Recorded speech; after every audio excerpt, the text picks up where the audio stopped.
Book of Genesis chapter 13.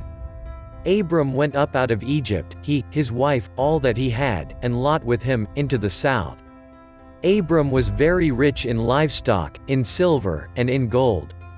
He went on his journeys from the south as far as Bethel, to the place where his tent had been at the beginning, between Bethel and Ai, to the place of the altar, which he had made there at the first. There Abram called on Yahweh's name.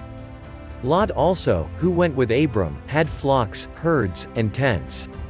The land was not able to bear them, that they might live together, for their possessions were so great that they couldn't live together.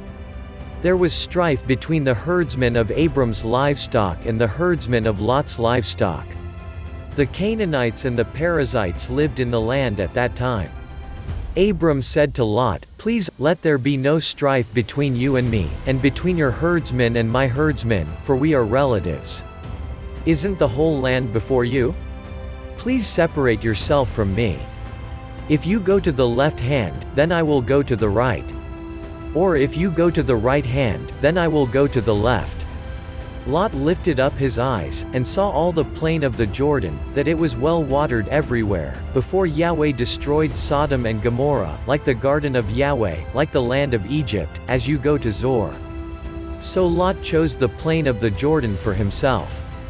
Lot traveled east, and they separated themselves from one another. Abram lived in the land of Canaan, and Lot lived in the cities of the plain, and moved his tent as far as Sodom. Now the men of Sodom were exceedingly wicked and sinners against Yahweh. Yahweh said to Abram, after Lot was separated from him, "Now, lift up your eyes, and look from the place where you are, northward and southward and eastward and westward.